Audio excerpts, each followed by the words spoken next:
From the very beginning, youth ministry has been an important aspect of the Oblates of Mary Immaculate. St. Eugene saw the needs of his young people and did something about it. He started a small group of young people, a youth group, which grew in a very short time to about 300. It's incredible to see, and for me heartening as an Oblate, to see the similarities in the growth of Oblate Youth Australia to St. Eugene de Mazenod's own group. Oblate Youth Australia is a new movement amongst Oblate works. It's basically the networking of young people throughout the different works that Oblates are doing throughout Australia. My name is Shelley. I'm 20 years old and I'm part of the Oblate Youth group at St. John Vianney's. When we come here, we discuss the Bible and we reflect on what each other think, sharing our ideas. We have a youth mass once a month where we all from the youth group sing, read the gospel. We're basically in charge of the whole thing. Recently we have just had an opening of Oblate Youth Central down at the seminary down the road. This place is Oblate Youth Central, and Oblate Youth has been looking for a home for a number of years, and Oblate Youth Central was launched a couple of months ago. And it's a place where young people can meet, and it's just another centre for Oblate Youth to continue to grow and for the work of God through the Oblates to flourish in the world. When Victoria has a winter sleep out, when New South Wales has a musical, when Adelaide has a function or their Antioch weekend, other members seek to support them through prayer and through attending. Young people are not the hope of the future. By saying that, the church simply places them on a holding pattern saying, get old and come back later and then we'll let you be leaders. But young people are leaders of our church today. They have a responsibility to lead and participate in the church and have an effect on the church today.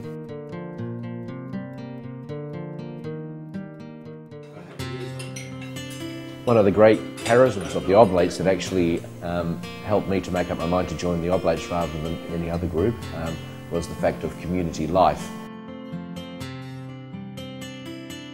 And so far that's proved a wonderful gift to me too, of sharing my journey of priesthood and of parish life with other Oblates, and also sharing that with families in the parish and enjoying football with them, going to the football with families, going to picnics, just going around to their places for a cup of tea and just enjoying all those casual aspects of life with them, not always being there as a priest or thing, but sometimes just being there as Harry.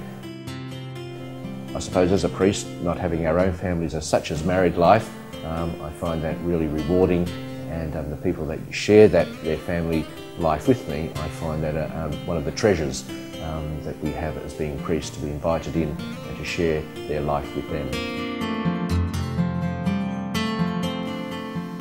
My role as a missionary today is forming people to work in Laos, to work in Korea, to work in Australia, to work in Thailand, to work in France, Japan. I feel that I'm a part of the church and Jesus Christ's love for people around the globe.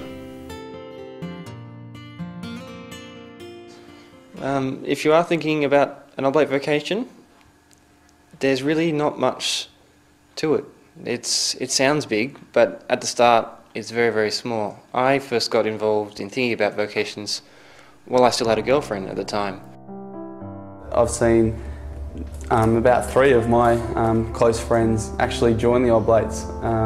You know, and you think that it's going to change them, who they are as a person, and you know that you're not going to be as close and so forth. But in reality, the boys that have joined, Damien and Kyle, they're just as close.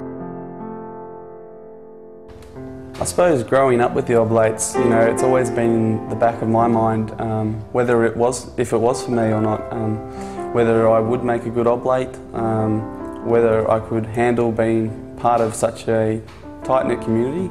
And I think that at this stage in my life, it's not for me, but that's not to say that it's not for a hell of a lot of other people.